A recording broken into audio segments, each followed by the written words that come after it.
Bom, estamos gravando. Então, bom dia de novo. Alguém perguntou da média. A média foi 5 e pouco, 5,5, entre 5 e 5,5. Eu não lembro agora de cabeça exatamente, mas foi algo por ali, tá? Geralmente, quando eu faço isso presencial, a média fica em torno de 5, 6 também, tá? E a Ana Mata está dando aqui um resultado aqui pro Eduardo, mas é isso mesmo. Não, a resposta correta não apareceu no final, mas ela apareceu quando o questionário fechou, tá? Quando o questionário fechou, ela apareceu. No sábado, às 10h30 da manhã, apareceu o gabarito. Tá legal? Você consegue ver lá no Moodle.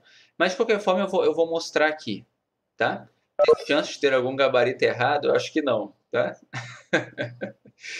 Bom, deixa eu projetar a minha tela aqui e vamos comentar. Bom, todo mundo está vendo minha tela aqui.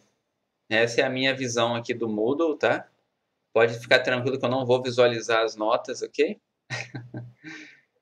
E essa foi a primeira questão que vocês tiveram que fazer, tá?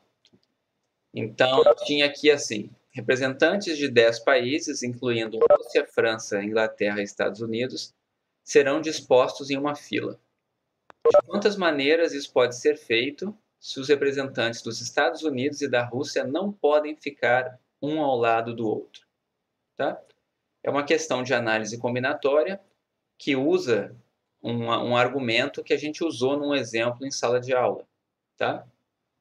Então, eu vou aqui para o quadro, tá? Só para a gente relembrar o que é isso, tá? Então, aqui no teste, questão 1, tá? Você tem que colocar 10 indivíduos, né? Numa fila, representantes de 10 países. O que acontece? 2 deles precisam ficar juntos. Não, desculpem, 2 deles não podem ficar juntos, tá? Que é Estados Unidos e Rússia. Então, é muito mais difícil você fazer essa enumeração aqui, essa contagem, considerando todos os casos em que Estados Unidos e Rússia estão separados. É mais fácil você pensar no complementar. Você pensar assim, de quantas maneiras eu poderia colocar Estados Unidos e Rússia juntos e depois eu faço a diferença para os casos totais e encontro os casos em que eles estão separados, tá? Então, o que seria a dica aqui, né, para ficar mais fácil? É você colocar casos totais, certo? De quantas maneiras que esses representantes dos 10 países podem ser colocados numa fila com 10 lugares, né? A gente já viu que isso é apenas permutação de 10, ou seja, 10 fatorial. Esses seriam os casos totais, ok? E se você quisesse casos em que EUA e Rússia estão juntos, ok? Para você ter Estados Unidos e Rússia juntos, você teria que ter os dois ocupando essa vaga aqui, os dois ocupando essa vaga aqui, os dois ocupando essa vaga aqui. A gente viu em sala de aula que uma forma de enxergar isso é você colocar um deles, né, numa posição e o outro na outra, e tratá-los como se eles fossem um único elemento. Eles sendo um único elemento, você pode mover eles uma posição para a direita, 2 posições para a direita, 3 posições para a direita. É como se você fizesse uma permutação de 9 elementos, onde um desses elementos, na verdade, são 2 caras, um do lado do outro. Entende? A gente viu esse argumento num exemplo lá no início. Então, na verdade, de quantas maneiras eu posso permutar esses 9 indivíduos aqui, né, que seriam 8 indivíduos de 8 países, mais esse indivíduo que são dois indivíduos, um colado no outro, né? Pensando nos casos totais aqui, o número de maneiras, né, que eu tenho para permutar Estados Unidos e Rússia um do lado do outro dessa forma aqui, nada mais é do que 9 fatorial possibilidades que eu tenho de permutação. Tá legal? De permutações. Só que o que acontece? Assim é você colocando Estados Unidos, né? Você pode colocar aqui EUA e aqui a Rússia, certo? Só que essa contagem aqui de 9 fatorial é permutando dessa ordem aqui, Estados Unidos sempre na frente da Rússia. E se eu inverter aqui, se eu colocar a Rússia na frente dos Estados Unidos, eu preciso também permutar a posição desses dois caras aqui. Como eu só tenho dois elementos, eu só tenho duas maneiras de colocar isso aqui. Ou é Estados Unidos e Rússia, ou é Rússia e Estados Unidos. Então eu tenho que multiplicar isso daqui pelo fatorial de 2. Certo? Então isso daqui vai ser fatorial de 9 vezes fatorial de 2. E fatorial de 2 a gente sabe que é 2. Ok? Então, no fim das contas, os casos que eu estou procurando, que seria casos em que EUA e Rússia estão separados, vão ser casos totais menos os casos em que eles estão juntos. Aqui. Essa daqui é a resposta. Todo mundo entendeu o que foi feito aqui? Eu usei duas técnicas, né? A primeira, o complementar, certo? Foi a primeira técnica. E a segunda técnica que eu utilizei foi sempre que eu precisar contar elementos em que dois deles estão presos um ao lado do outro, é como se eles se transformassem num elemento único, certo? É como se eu tivesse agora 9 elementos. Esse é o argumento que está por trás dessa contagem aqui, tá? Então, era o que eu estava avaliando aqui na primeira questão. Então, voltando para cá, a resposta aqui, essa resposta varia, né? Ela muda de posição aleatoriamente, mas ela seria essa daqui, né? 10 menos 2 vezes... Espera aí só um pouquinho, tem um detalhe aqui, né? Na verdade, tá certo, é isso mesmo, 2 vezes 9 fatorial, tá certo. É que eu poderia ter colocado o fatorial aqui no 2, né? Mas não importa, é a mesma coisa. Então, a resposta aqui era essa daqui. Ok? Vamos para a próxima. Essa daqui. Em uma cidade dos Estados Unidos, 30% das pessoas são do Partido Conservador, 50% do Partido Liberal e 20% do Partido Independente. Como o voto não é obrigatório, em uma determinada eleição, 50% dos conservadores votaram, 80% dos liberais votaram e 50% dos independentes votaram.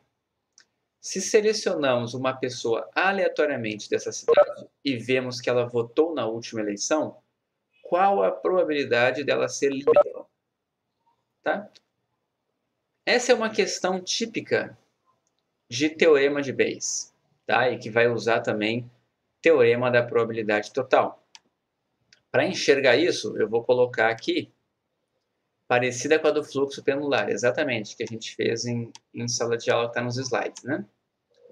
Eu vou colocar aqui a questão 2 e vamos colocar as informações do problema, tá?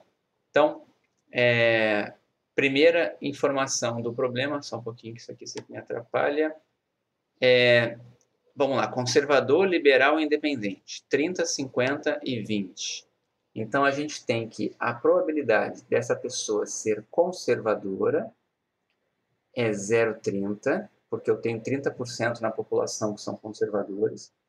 A probabilidade de ser liberal, eu já esqueci. E a probabilidade de ser independente, eu também já esqueci, mas eu vou colocar ali para ver. Então, é 50% liberal e 20% independente.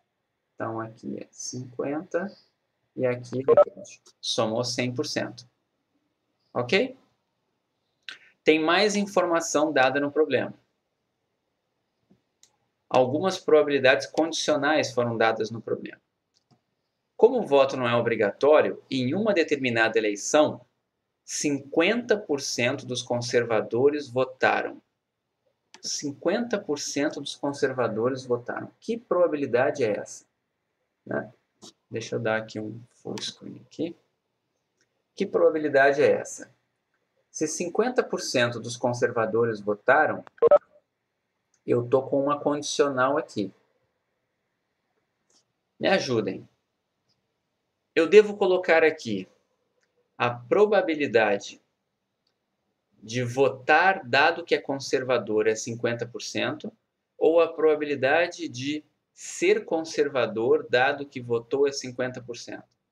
O que está no problema? – 50% dos conservadores votaram.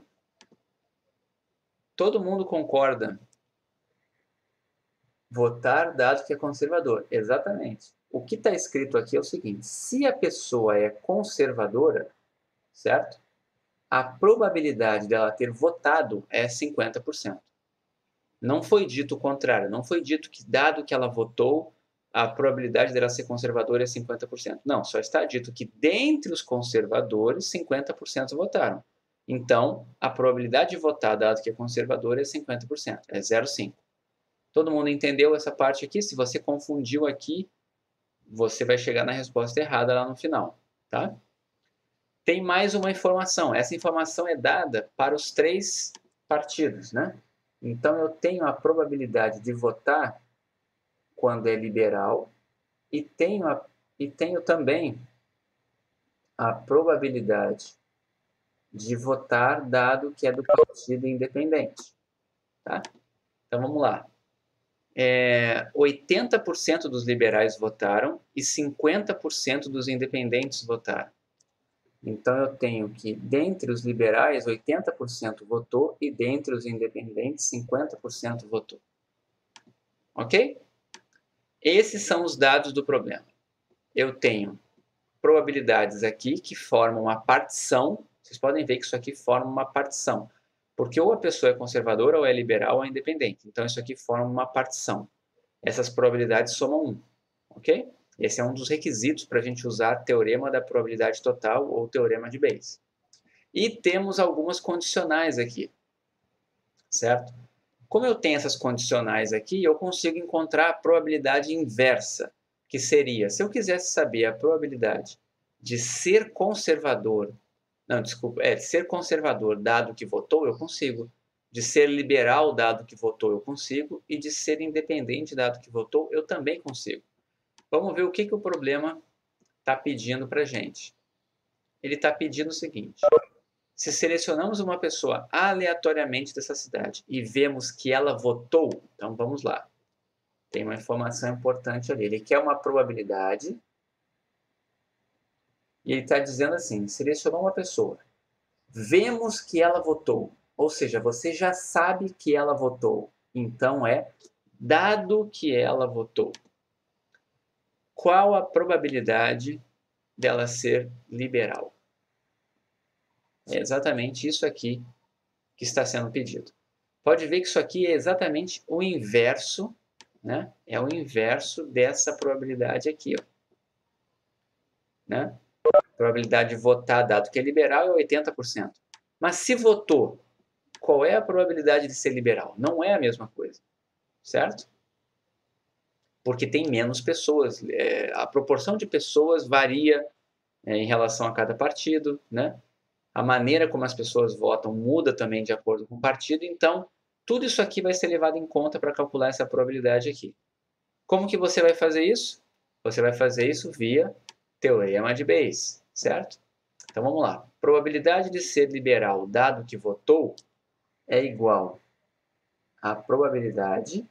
Eu vou até fazer separado passo a passo aqui, porque eu disse para vocês que o teorema de Bayes era sempre intuitivo.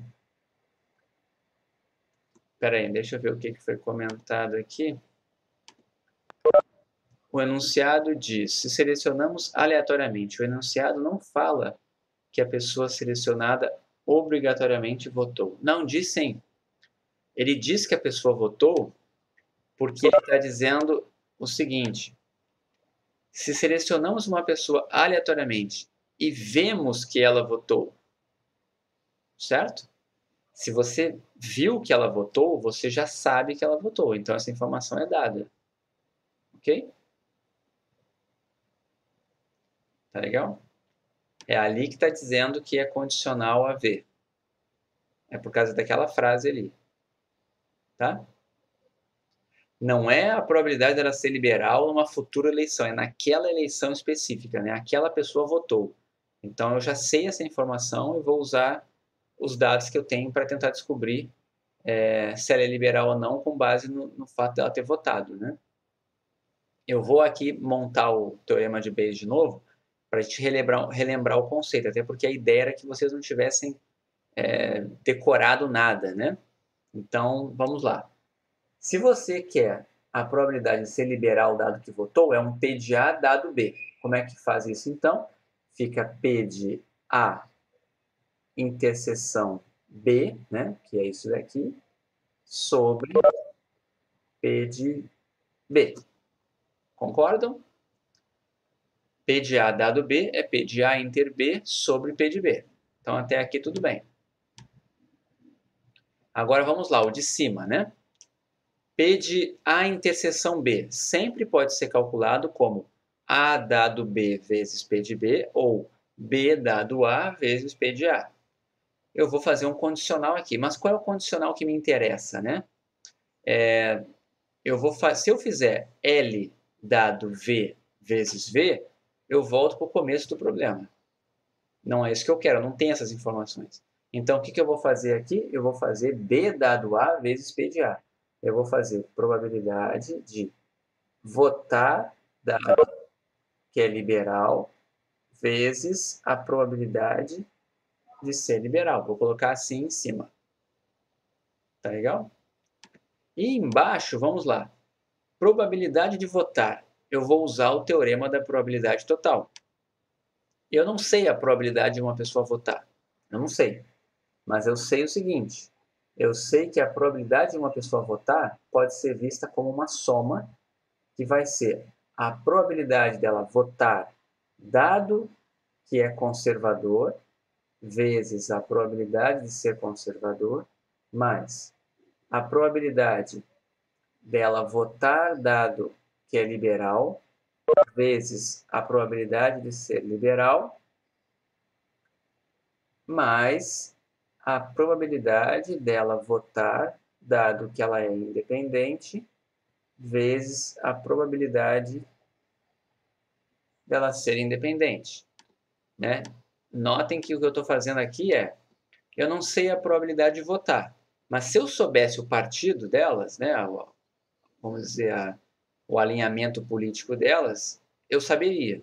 Então, eu vou condicionar isso aqui nessa partição que eu tenho, multiplicando pelas respectivas probabilidades, né?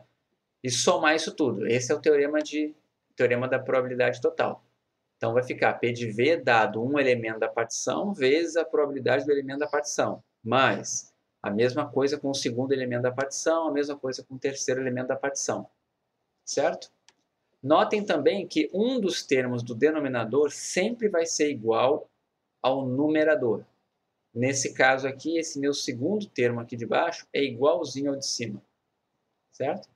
E outra coisa é perceber que tudo que está aqui nessa expressão eu sei. Tá? Porque P de C, P de L e P de I estão dados aqui. Ó. P de C, P de L e P de I estão dados aqui. E aquelas condicionais ali, P de V dado C, V dado L e V dado I, estão todas dadas aqui. Certo? Então, substituindo esses valores que estão aqui em cima, nessa expressão aqui, tá? Eu confesso que eu já não lembro de cabeça a resposta, mas eu acho que é 0,615. 15. Eu acho que é essa daqui a resposta. Tá? 0,615. Então, alguém está confirmando aí para mim, é isso mesmo, né? Então, isso aqui dá 0,615. Tá? Mas mais importante do que esse número aqui, por si só, é você saber que quando você está numa situação dessas aqui, em que você tem uma partição e probabilidades condicionais, se alguém pedir para você uma probabilidade condicional, que é o inverso da que você tem, você vai fazer isso via teorema de Bayes. E se alguém pedir para você a probabilidade, porque aqui nesse problema tem 4 quantidades, 4 eventos aqui que são aleatórios, né? O C, o L, o I e o V, certo? O C, o L e o I eu tenho as probabilidades. O V eu não tenho, eu só tenho as condicionais do V. Se alguém pedir para você qual é a probabilidade do V, você usa teorema da probabilidade total, que vai estar aonde? No denominador do teorema de Bayes, certo? Então, se alguém pedir para você a probabilidade desse evento sem estar condicionado em nada, em ninguém, é teorema da probabilidade total.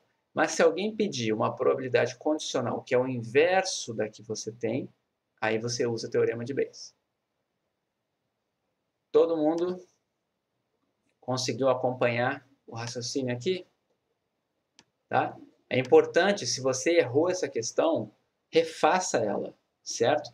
Faz lá na mão, mesmo que você diga assim, entendi o que o professor falou. Ok, mas refaça. Na lista tem exercícios também, na lista 2, na lista 1, na verdade, sobre teorema de Bayes, tá? Coloca na internet lá, teorema de Bayes, milhares de exemplos, certo? Nos livros da disciplina e também na internet você encontra muita coisa sobre isso, tá? Então, é um exemplo bem típico em probabilidade. Dúvidas? Espera aí que tá ruim aqui, meu dedo hoje tá... Então, vamos lá. 3. Posso ir para a próxima? Bom, estão indo. Essa daqui é boa, né? Suponha que um eleitor é selecionado aleatoriamente dentre os eleitores de uma cidade e que as seguintes variáveis serão estudadas, tá? Nome do candidato que o eleitor pretende votar, resposta espontânea. Nome do candidato que o eleitor pretende votar, resposta estimulada. Sexo do eleitor, 1 para masculino e 0 para feminino. Posicionamento político, esquerda, direita, centro ou outros. Tempo de deslocamento da residência do eleitor até o local de votação em minutos. O que é considerado resposta espontânea e resposta estimulada? A resposta espontânea e estimulada é assim, não sei se vocês já foram entrevistados em pesquisas eleitorais, eu já fui e sei como é que funciona. Eles chegam para você e perguntam assim, em quem você vai votar, por exemplo, para presidente, tá? Então você pode responder, eu vou votar no Darth Vader, certo? Você pode falar isso. Vou votar no Silvio Santos. Você pode falar isso. Eles têm que anotar. Eles têm que ir lá, o pesquisador tem que anotar o que você falou. Agora, uma outra coisa é quando ele chega para você e fala assim: dentre estes candidatos aqui, em quem você votaria? Isso é uma pergunta estimulada, tá legal? Porque aí você garante que ele só vai escolher alguém que realmente é candidato, tá? Geralmente, quando você faz a estimulada, você tem menos, os percentuais são mais baixos para os candidatos, né? Porque às vezes a pessoa nem lembra que a pessoa é candidata, tá? Quando você dá a estimulada, você acaba aumentando, tá? É uma boa você falar esse tipo de coisa, né? Enfim, isso tudo é bem conhecido em pesquisas eleitorais, mas aqui não importa. O que importa aqui é que você respondeu o nome do candidato. Aqui vai responder o nome do candidato, aqui você respondeu o sexo, que foi codificado para masculino e feminino. Sim, a gente tem que andar na corda bamba. Tem inclusive uma monografia que eu orientei 2 alunos no semestre passado, lá na ENSE, sobre pesquisas eleitorais, que analisaram os questionários e fizeram uma análise na última eleição, né, para ver aquele fenômeno que teve aqui no Rio de Janeiro, que foi a mudança nas pesquisas ao longo, né? O resultado que foi surpreendente nas pesquisas aqui no Rio, nas eleições aqui do Rio, etc. E vocês podem dar uma olhada, quando acabar a quarentena, vocês dão uma olhada lá na ENSE, tá? Mas voltando aqui, o que importa é quais dessas variáveis são aleatórias, tá? Vocês lembram o que é uma variável aleatória em uma palavra? Em uma palavra, o que é uma variável aleatória? Muito bem, Thiago, João, Daiane, todo mundo. Uma função, certo? Então, a primeira coisa que a gente tem que pensar é, para ser uma variável aleatória, ela é uma função. Se ela é uma função, ela está pegando elementos num conjunto e jogando em outro, certo? E aí, lá dizia, na definição de variável aleatória, que ela pegava elementos aonde? No espaço amostral e devolvia aonde? Nos reais, certo? Todas essas variáveis aqui estão pegando valores no espaço amostral.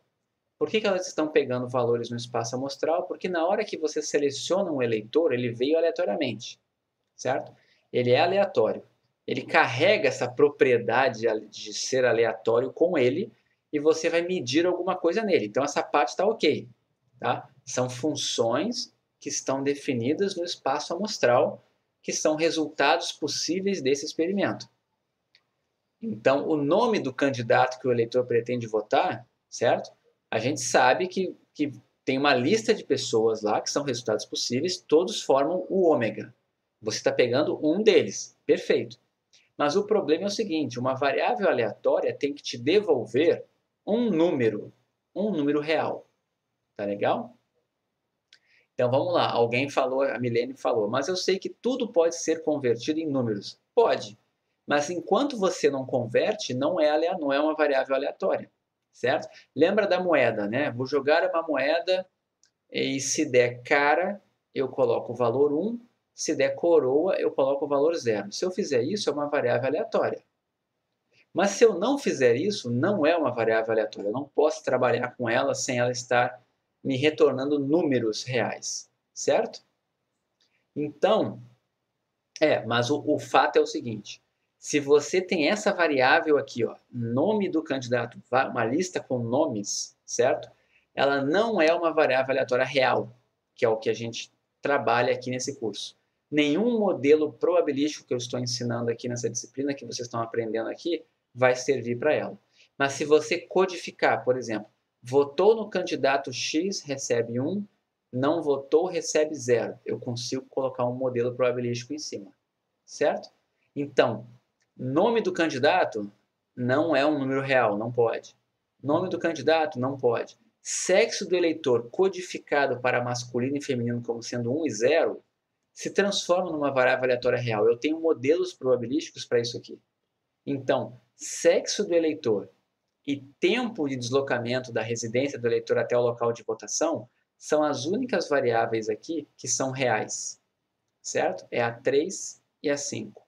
São as variáveis aqui que são reais. As outras todas, da maneira como estão aqui, elas são funções do espaço amostral, mas não são variáveis aleatórias reais, tá? Então, aqui, esse é o ponto. Aqui era 3 e 5. Era essa daqui. Ok? Todo mundo entendeu? Nos slides tinha um exemplo, né? Em que eu colocava lá, acho que até da moeda, era 1 e 0, mas depois eu dizia assim, o que aconteceria se a variável aleatória fosse cara e coroa, né? E aí a gente comentava que não podia, tá? Que tinha que estar codificado para números reais. Ok? Então, lembrem, o mais importante aqui não é do tipo assim, eu pensei algo diferente, eu entendi isso, mas eu pensei que alguém iria codificar. O mais importante não é isso, o mais importante é você entender o conceito. Você entendeu como é que isso geralmente é perguntado? Então, se alguém perguntar uma variável aleatória real, tem que ter números, não pode ter outra coisa. Tá? O mais importante para mim é que você, a partir de agora, nunca mais confunda isso e sempre olhe isso que eu falei. Como é que está a variável? Tá legal? Isso é o mais importante agora. Tá legal? Então, essa foi a 3, né? Vamos para a 4. Essa daqui é boa, né? Vamos lá. Considere o experimento de entrevistar aleatoriamente pessoas até encontrar um indivíduo fumante. Eu vou chamar isso de F, quando eu encontro esse fumante. Tá? Assuma também que a probabilidade de uma pessoa ser fumante é igual a P. Aí tinha duas perguntas. Qual o espaço amostral desse experimento? E qual a função de probabilidade de uma variável aleatória discreta aqui, que era X número de entrevistas até encontrar o primeiro fumante. Vamos fazer por partes esse problema, certo? Sim, o Júlio aqui comentou o erro dele, né? De considerar o espaço amostral induzido. Exatamente, por isso que a gente tem que tomar muito cuidado aqui. Primeira coisa, né? Foi perguntado aqui, qual o espaço amostral deste experimento? Então, esquece a variável x, esquece a probabilidade, olhe apenas para o experimento, certo? E vamos pensar, o que seria uma realização desse experimento? Vamos olhar para essa primeira aqui. Ômega igual a 1, 2, 3, 4, 5. Isso é uma realização do experimento? Isso não é uma realização do experimento, porque eu vou dar um exemplo. Imagina que você vai lá, vou fazer a primeira rodada do meu experimento. Saio na rua e vou entrevistar uma pessoa. A primeira pessoa que eu entrevisto é fumante. O que eu vou registrar, né? Que eu encontrei um fumante. E eu vou colocar simplesmente um F como um possível resultado. Tá legal? Se eu fui na rua e entrevistei as pessoas, e a primeira que eu entrevistei não foi fumante, e a segunda que eu entrevistei foi fumante, o que eu observei? Um fumante e um não fumante. Eu não observei o número 2, certo? Porque ninguém me disse que eu estou contando. Essa coisa de contar entrevistas é uma variável aleatória que vai contar depois, que não foi definida ainda. Quando eu penso no meu espaço amostral, eu estou pensando em o que pode acontecer no meu experimento, certo? Então, um resultado possível do meu experimento é fumante. Outro resultado possível, não fumante e fumante. Outro resultado possível, não fumante, não fumante e fumante.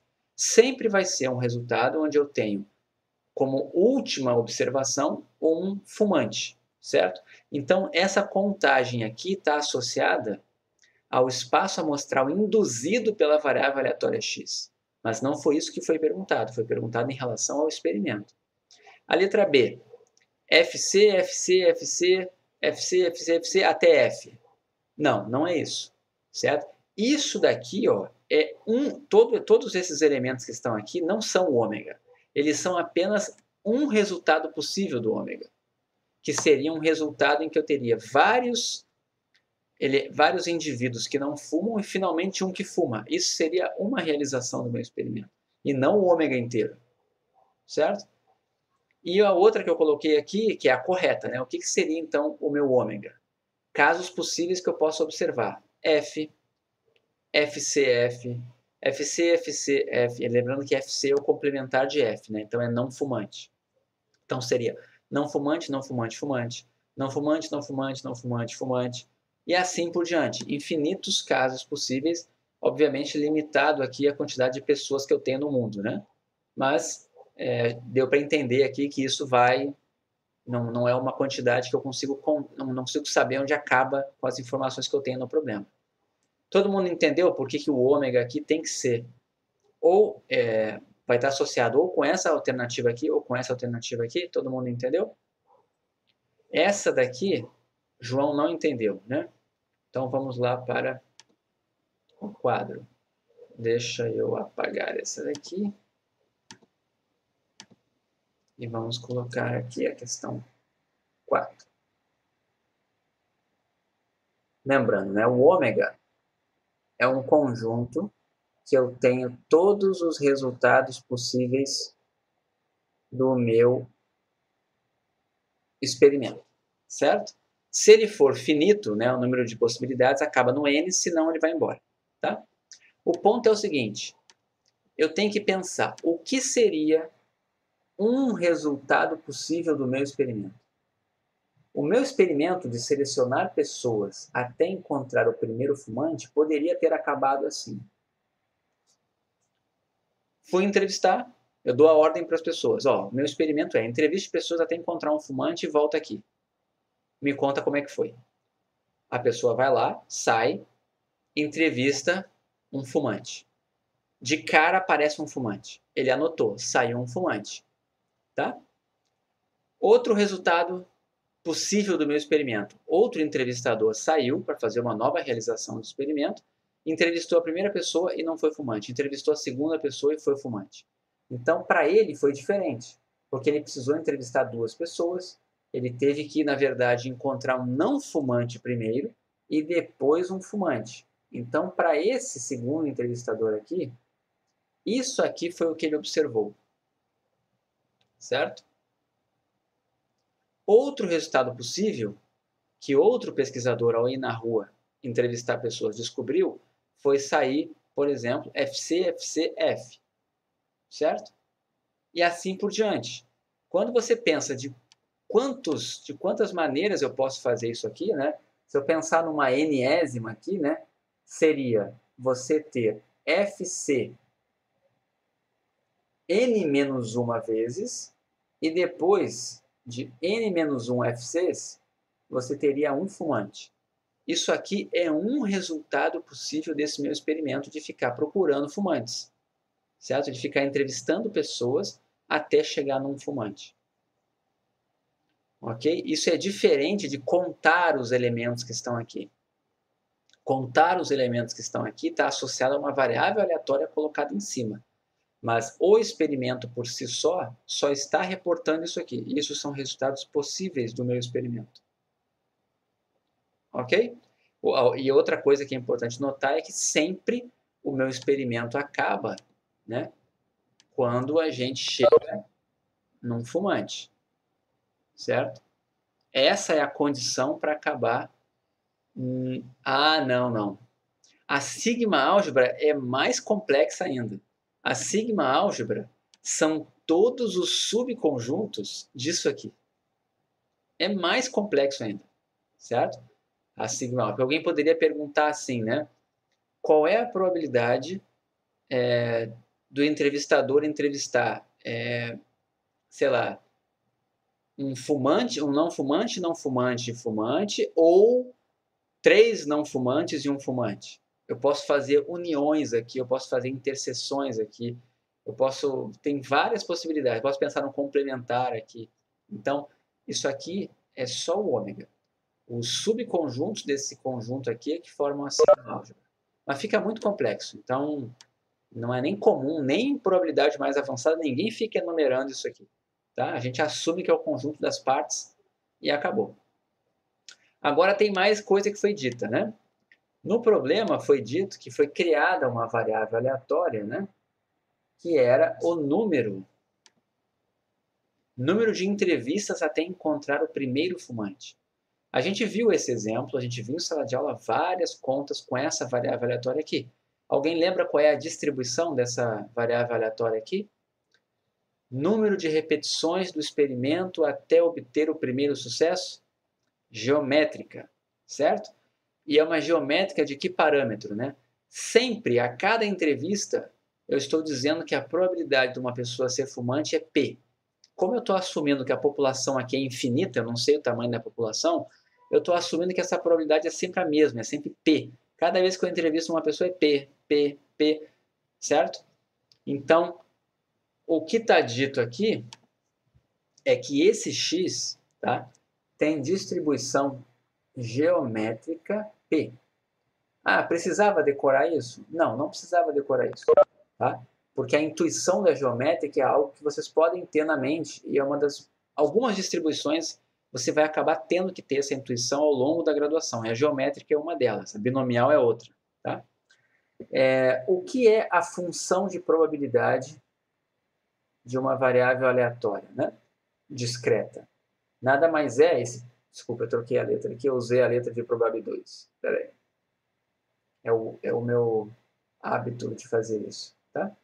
Então, f de x é o quê? É probabilidade de x igual a x. Certo? Agora vamos pensar. Essa variável aleatória mede o número de entrevistas até encontrar o primeiro fumante. Vamos pensar então. Se você vai entrevistar pessoas e está me dizendo o seguinte, qual é a probabilidade, vamos colocar um número aqui, tá? Eu vou fazer o seguinte, eu vou colocar um número e depois a gente substitui esse número pelo valor verdadeiro, tá? Eu vou fazer aqui embaixo o raciocínio e depois a gente arruma em cima, tá? Se aqui fosse x igual a 7, ok? Eu vou fazer embaixo e depois eu apago, ou sei lá, eu vou deixar aqui como um caso particular, tá? Qual é a probabilidade de x ser igual a 7? O que teria que acontecer para você precisar de 7 entrevistas até encontrar o primeiro fumante? O que teria que ter acontecido? Você precisou de 7 entrevistas para achar o primeiro fumante. O que aconteceu na prática? Quantos não fumantes você entrevistou? Você entrevistou 6 não fumantes, certo? E um fumante. Ok? Vamos imaginar o seguinte. Será que é independente? O fato de eu ter entrevistado uma primeira pessoa e a primeira era não fumante, a probabilidade da segunda ser fumante é a mesma, da terceira ser fumante é a mesma. Eu estou assumindo que tem independência entre as pessoas aqui. Então, para eu ter 7 entrevistas até fechar o experimento, é porque eu precisei de 6 não fumantes seguidos e depois um fumante, certo? Como todos eles são independentes, certo? É como se isso aqui fosse, na prática, a probabilidade de ter um não fumante primeiro, depois a probabilidade de ter outro não fumante, e isso daqui 6 vezes, e por fim, um fumante. E aqui, 6 termos. Todo mundo entendeu por que ficou o produto dessas probabilidades aqui? Não era para ser o produto, era para ser a interseção. Mas como eu estou assumindo que é todo mundo independente um do outro, o que está acontecendo? Está virando o produto, certo? Porque era para ser FC, interseção com FC, interseção com FC, interseção com FC, até F, ok? Só que o que acontece? Para acontecer isso aqui, né, cada uma dessas probabilidades aqui é 1 menos P. E essa daqui é P. Então, o que vai dar aqui? Vai dar exatamente 1 menos P elevado a 6 vezes P. Certo? Então, eu sempre vou ter, se eu quero x igual a 7, vai ser 7 menos 1 fracassos e 1 sucesso. Certo? Então, com base nesse raciocínio aqui, você consegue montar aqui. Se você precisou de x entrevistas, quantos fracassos você obteve? X menos 1. Certo? Se você obteve x menos 1 fracassos, você teve eventos do tipo, com essa probabilidade de ocorrência aqui, acontecendo x menos 1 vezes e um evento com essa probabilidade aqui acontecendo uma vez. Todo mundo entendeu? Acabou? Não, não acabou. Por que não acabou? Porque eu tenho que dizer a variação aqui. Isso é verdade para quais valores de x? Isso vale para x igual a 0? X pode ser 0? Número de entrevistas até encontrar o primeiro fumante pode ser 0? Não, não pode ser 0. Tá? Porque o número de entrevistas tem que ser de 1 em diante.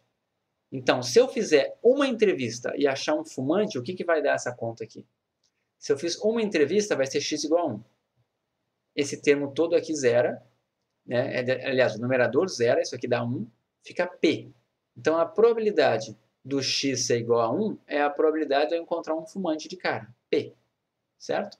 Isso vale para x igual a 1, x igual a 2, x igual a 3 e assim por diante. Então, aqui é 1, 2, 3, 4, 5, até indefinidamente. Ok? Todo mundo entendeu o raciocínio que estava por trás aqui? Então, voltando lá para o teste, né? Qual é a opção correta aqui? Uma eu coloquei 1 menos P, P elevado a x menos 1, e a outra eu coloquei a correta. P, 1 menos P, x menos 1. Essa daqui é a correta. Ok? Essa aqui também é uma questão bem conhecida, certo? E a grande questão aqui não é nem a função de probabilidade. é o espaço amostral, que tem que estar claro.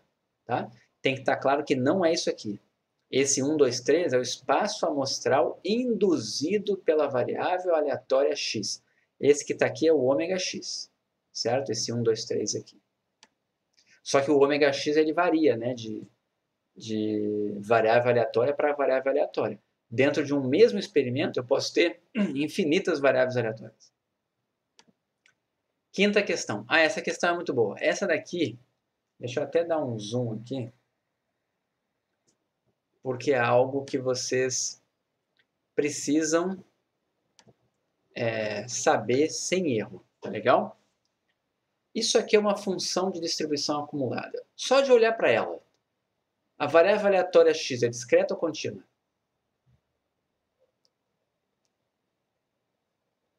Discreta. Por que eu sei que ela é discreta?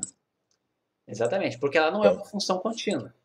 Ela é uma função que dá saltos, é uma função do tipo degrau, do tipo escada. Ela só sobe em alguns pontos específicos, certo? Quem são esses pontos específicos, né? Por que ela deu esse salto aqui? Por que ela deu esse salto? É quando ela chega nos pontos que tem massa de probabilidade, certo?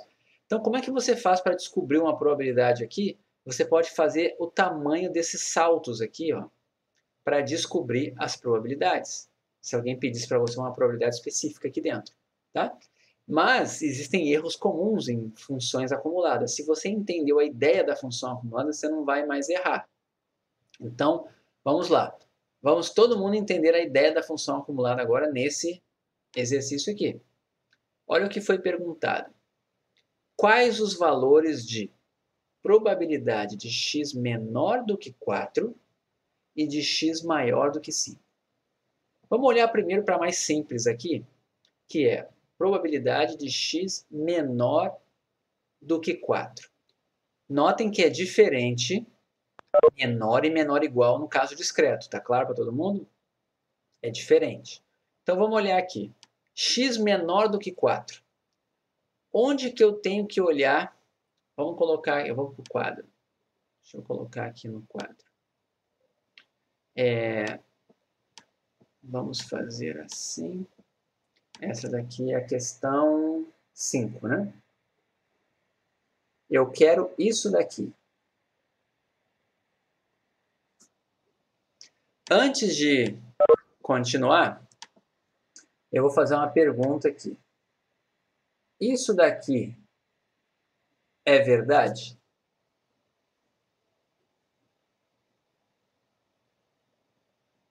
Não. Isso aqui não é verdade. A acumulada no ponto 4 é a probabilidade de x menor igual a 4, certo? Essa igualdade aqui, isso aqui vai ser verdade no caso contínuo. Mas no caso discreto, isso aqui não é verdade, certo?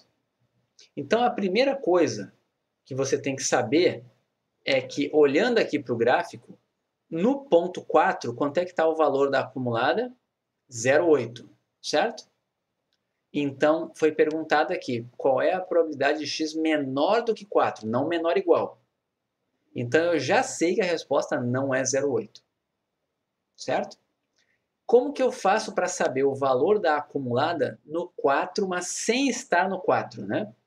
Notem que x menor do que 4 é a mesma coisa que x menor que 3,999999999 e assim por diante, certo? É um limite vindo pela esquerda ou pela direita? É um limite vindo pela esquerda, certo? Como é um limite vindo pela esquerda, eu tenho que olhar para a minha função vindo da esquerda. Olhem o que acontece com a minha função. Por exemplo, qual é a probabilidade de x menor do que 3 segundo esse gráfico aqui? Probabilidade de x menor ou igual a 3. Qual é essa probabilidade? Menor ou igual a 3. É exatamente esse ponto aqui, 0,4. E qual é a probabilidade de x ser menor ou igual a 13,5? Que é exatamente esse ponto aqui. Probabilidade de x menor ou igual a 13,5, 0,4. De x menor do que 3,9, 0,4. Menor do que 3,99999, 0,4. Então, o que acontece? Se eu vier no limite vindo pela esquerda, eu vou sempre me aproximar do 0,4. Eu nunca vou chegar no 0,8, porque o 0,8 é só no ponto 0,4. E no ponto 0,4 eu não estou interessado nele, eu só estou interessado em menores do que 4, não menores ou iguais a 4, certo? Então, na verdade, essa probabilidade aqui, ó, tá? Probabilidade de x menor do que 4, ela é exatamente a mesma do x ser menor ou igual a 3 nesse exemplo. Ok? E isso aqui é 0,4. Todo mundo entendeu? Tá claro a diferença do menor igual e do menor? Se aqui tivesse menor igual, a resposta seria 0,8. Como a pergunta é só menor do que 4, a resposta é 0,4. E qual era a segunda que tinha aqui? Qual é a probabilidade de x maior do que 5? Vamos olhar para cá. Probabilidade do x maior do que 5. Dá para olhar no gráfico, mas eu vou colocar aqui para a gente enxergar melhor. Foi perguntado probabilidade de x maior do que 5. Certo? Olhando para o complementar. Quem é o complementar de x maior que 5? É x menor ou igual a 5. Todo mundo concorda? No caso discreto, isso faz diferença. No caso contínuo, não faz diferença, mas no caso discreto, faz. Certo? Então, vamos olhar para cá. Isso aqui é 1 menos. Quanto vale essa probabilidade aqui, segundo o gráfico? Exatamente no ponto 5, eu tenho a f-zona de 5. A f-zona de 5 é a probabilidade de x menor ou igual a 5. Está me dizendo que essa probabilidade é 1, certo? Então, esse cara aqui, ó, é a f de 5, certo? A f de 5 é exatamente 1. Então, quanto vale essa probabilidade aqui? 0. Tá legal? Então, como é que você tem que olhar para esse gráfico aqui, né? Você tem que imaginar uma variável aleatória. Quais os valores possíveis dessa variável aleatória que está aqui? Quais os valores possíveis dela? 1, 2, 3, 4, 5. Exatamente. Qual é a probabilidade dela assumir o valor 1? É esse salto aqui, ó, é 0,2. Qual é a probabilidade dela assumir o valor 2? É esse salto aqui, ó, 0,1. Qual é a probabilidade dela assumir o valor 3? É esse salto aqui, 0,1. Qual é a probabilidade dela assumir o valor 4? É esse salto aqui, 0,4. E qual é a probabilidade dela assumir o valor 5? 0,2. Ela pode ser maior do que 5? Tem mais algum salto aqui depois do 5? Já chegou no 1 de probabilidade acumulada. Não tem mais nenhum ponto aqui para frente em que ela dê saltos. Até porque já somou 1 as probabilidades. Então, depois que a função acumulada chegou no 1, qualquer ponto a partir dali tem probabilidade zero de ocorrência. Tá?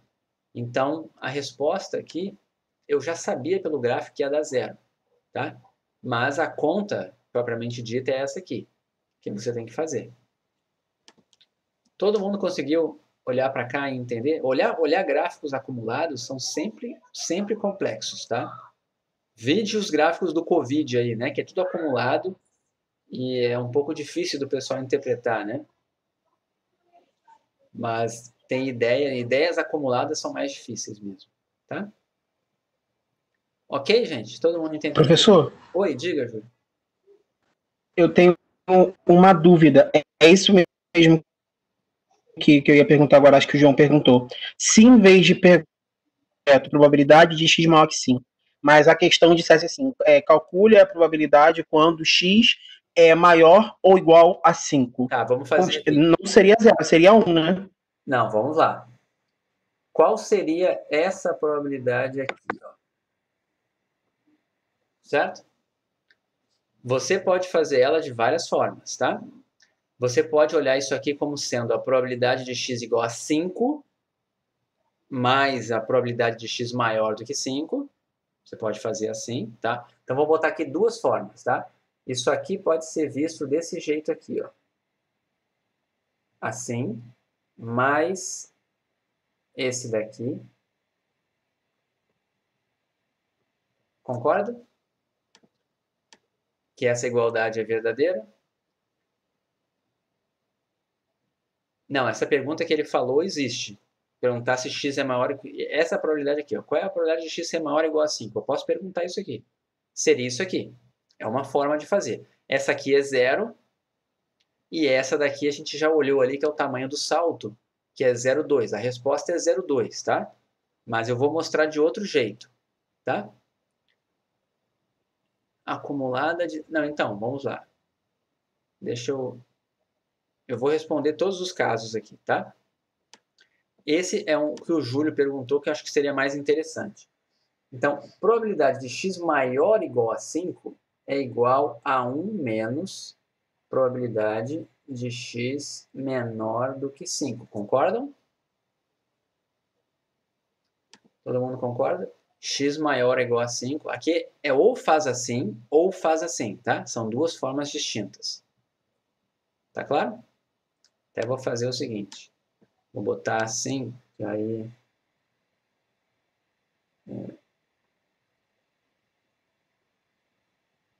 Tá? São duas formas que eu diria para vocês fazerem, tá? A de cima ali é simplesmente 0,2 mais 0. E a de baixo é 1 menos a probabilidade de x ser menor do que 5, certo?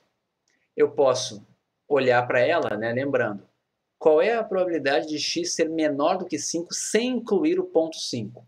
É olhar para a acumulada, pegando o limite dela, se aproximando do 5 pela esquerda. Vai ser um ponto aqui embaixo.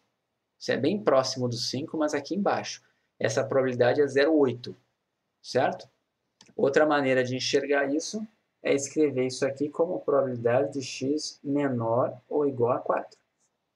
Porque menor do que 5, naquele exemplo ali, é igualzinho a de ser menor ou igual a 4. Tá? E isso daqui vale 1 menos 0, cadê aqui? 0,8, né? 1 menos 0,8. Então, nos dois casos, você vai dar 0,2 a resposta. Certo? Então, eu olhei aqui, a gente viu alguns casos, né? A gente viu x maior do que 5 é 0, x maior ou igual a 5 é 0,2. Certo? Se eu perguntasse para o outro lado, né? X menor do que 5, qual é a... Vamos olhar aqui para o gráfico. Se eu perguntasse qual é a probabilidade de x ser menor do que 5? 0,8. De x ser menor ou igual a 5? 1.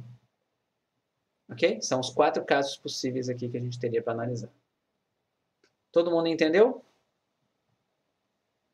Como é que funciona a acumulada?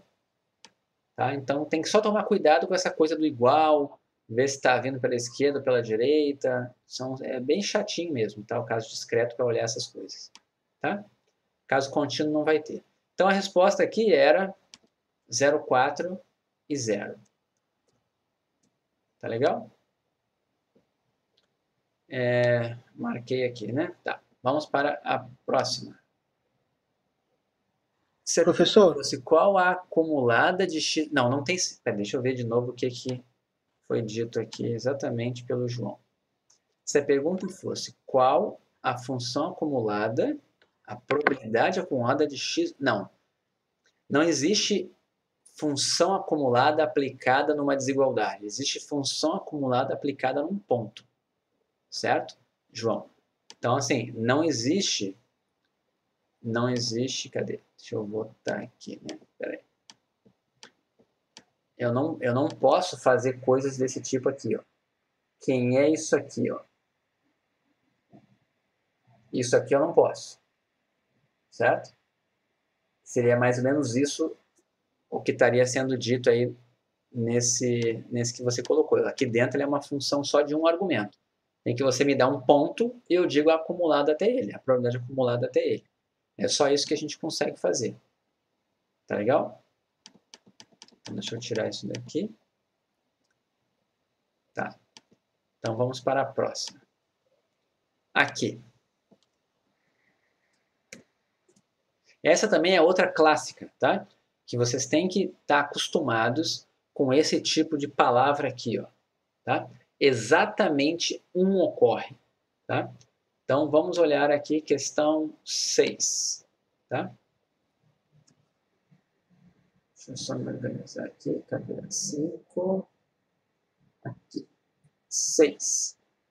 Eu tenho A1, A2, AN eventos, certo? Eu tenho esses eventos aqui e tenho que a probabilidade de ocorrência deles é P. Então, P de AI é igual a P para todo I. É isso, né? Isso. Qual a probabilidade de que exatamente um ocorra? O que significa exatamente um ocorrer? Aconteceu o meu ômega. Eu olhei, rodei meu experimento, saiu um ômega. Aí eu vou olhar. Não, não é x igual a 1. Não tem x aqui. Certo? Aqui não tem x. É simplesmente um experimento. Saiu um ômega. Como é que eu sei se o A1 ocorreu ou não? Certo? Então vamos imaginar aqui. Tá? Não precisa esse raciocínio que eu vou fazer agora, mas eu vou relembrar, dado as dúvidas. Tá? Tem o meu ômega, que eu não sei quem é, mas dentro dele tem uns pontinhos lá, certo? Não sei o tamanho dele, não sei. Tá lá ele lá, ok? O que importa é, eu tenho um ômega, e aí saiu um ômega daqui de dentro. Vamos imaginar que saiu ômegazinho, certo? A pergunta é, como é que eu sei que o evento A1 ocorreu? O que é um evento em uma palavra? O que é um evento em uma palavra? Subconjunto, certo? E é um subconjunto do espaço amostral, ok? Então, saiu um eventozinho elementar aqui, um ômegazinho. A pergunta é, será que aconteceu o evento A?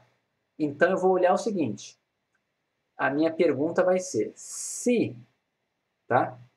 Ômega pertencer a A1, porque o A1 é um subconjunto de elementos de ômega. Se o ômegazinho que saiu pertencer ao A1, então, deixa eu botar assim, né? Se ômegazinho pertence a 1, então A1 ocorreu. Certo? O mesmo para o A2, o mesmo para o A3. Então eu vou escrever isso aqui como sendo ômega aí e aqui aí. É isso que significa acontecer um evento. Eu rodei o experimento, saiu um ômegazinho. Esse ômegazinho está dentro do meu AI, por quê? Porque o AI é um conjunto de ômegazinhos, certo? Porque ele é um subconjunto. Então, está ali dentro? Aconteceu o AI. Não está ali dentro? Ele não aconteceu. Aconteceu o complementar dele, certo? Isso aqui é o que está por trás de ocorrer um evento ou não. Mas o que foi perguntado? Foi dito o seguinte, qual é a probabilidade de que exatamente um evento ocorra? Se ocorreu exatamente um evento, não ocorreram 2 eventos. Não ocorreram 3 eventos, não ocorreram 4 eventos e também não ocorreu o evento, nenhum evento ocorreu, certo? Porque um deles ocorreu, tá? Vamos pensar, se fosse o A1, o que seria exatamente o A1 ocorre? Eu gostaria de calcular a probabilidade de acontece o A1, certo? Não é P. Uma coisa é, o que é P? É a probabilidade de acontecer o A1. Acabou. Mas a probabilidade de acontecer exatamente o A1 é acontecer o A1 e não acontecer o A2, não acontecer o A3 assim por diante, até o AN. Eu quero que tem que ficar claro para vocês a diferença de P de A1 e desse evento aqui. O que é P de A1? Eu pergunto para vocês assim, aconteceu P de A1? Aí você vai me dizer, não, eu não sei, mas a probabilidade dele acontecer é P. Ok. Mas agora a minha pergunta é, aconteceu o A1 sozinho? Do tipo assim, aconteceu o A1, mas não aconteceu o A2, não aconteceu o A3, não aconteceu o A4, porque eu quero que apenas um deles ocorra. Porque eles podem acontecer ao mesmo tempo. Qual é a probabilidade de acontecer A1 e A2 ao mesmo tempo, nesse meu problema aqui? Quem é P de A1 interseção com A2? Quem é P de A1 interseção com A2 nesse problema aqui? Não é o vazio. Não é o vazio. Eles são disjuntos? Eles são disjuntos ou eles são independentes? O Eduardo está dando resposta já lá na frente. A pergunta que eu estou fazendo aqui é essa daqui. Estou fazendo essa pergunta para vocês. Quem é P de A1 interseção A2?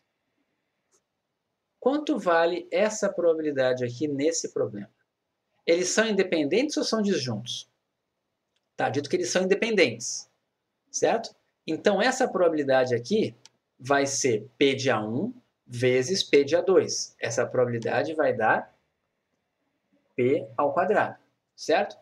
Então, uma pergunta. Existe a chance de acontecer mais de um evento ao mesmo tempo? Existe a chance de acontecer dois eventos ao mesmo tempo, certo? Essa chance existe. Existe a chance de acontecer todos ao mesmo tempo? Qual é a probabilidade de todos esses eventos acontecerem? P elevado a n, certo? Mas eu quero essa situação? Basta eu olhar só para um? Não. Ele está perguntando para mim qual é a chance de acontecer só um. Exatamente um. E mesmo que alguém diga para mim assim, pô, você deveria ter escrito só um, certo?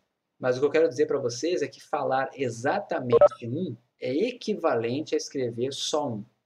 E esse é um linguajar de probabilidade, que vocês têm que se acostumar, certo? Então, qual é a probabilidade de acontecer um evento, certo? De acontecer o evento A1, P. De acontecer o evento A5, P. Mas agora, se eu falar qual é a probabilidade de acontecer exatamente um, certo? Ele ocorre e os outros não ocorrem. Tá legal? Mas essa questão é uma questão, de fato, mais difícil dessa prova aqui, tá? Porque é a questão que, além de você ter que ter esse raciocínio, você não pode dar mole no final, que é o erro comum. E que aparece em tudo que é lugar. Eu vou tirar esse pedacinho aqui e vamos olhar para cá. Se todo mundo concorda comigo que isso aqui é a probabilidade de acontecer exatamente o A1?